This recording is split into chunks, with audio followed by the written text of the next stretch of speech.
A, B, C. Mohammed Yassin John is educating his children for a future that is far from certain. He returned to Afghanistan from Iran after U.S. and NATO troops arrived nearly 10 years ago. He thought then that peace had finally come to his tortured homeland.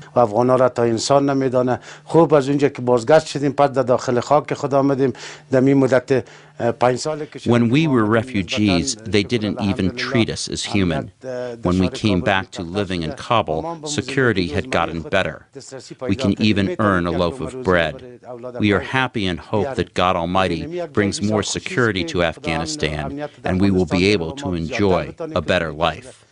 Yassin's girls now attend school in Kabul, no longer restricted by the Taliban's authoritarian rule. The Afghan capital has a democratically elected government. NATO and Afghan troops protect wide areas of the country. But the Taliban remain a threat, and Afghanistan is not a nation at peace. Poverty is widespread, corruption endemic. Opium poppy production and illegal drug trafficking are a way of life. Even the promise of wealth that vast mineral deposits offer is years in the future. Afghan parliament member Fauzi Kufi worries that the West will abandon her country, leaving Afghanistan to repeat the turmoil that followed the Soviet withdrawal in 1989 and the Taliban's rise to power. Our fear is that with the withdrawal and early withdrawal, without finishing this war properly and bringing a sustainable peace, the situation go worse than it was in 1992. And the negative consequences of increasing insecurity and Talibanization of the process in Afghanistan is not only worse on us as women, as people of Afghanistan, but believe me, it's going to be worse on you.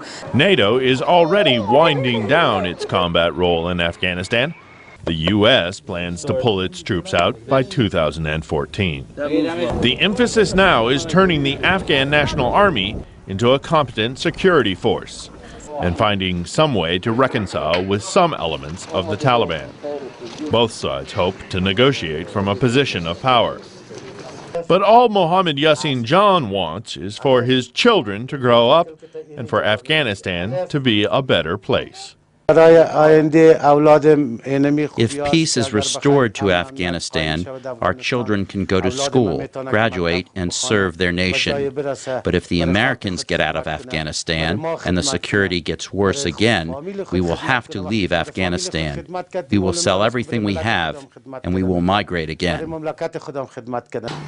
And that will mean the end of Yassin's dream of a better life, and leave Afghanistan to face more years of war. Phil Ittner, VOA News, Kabul.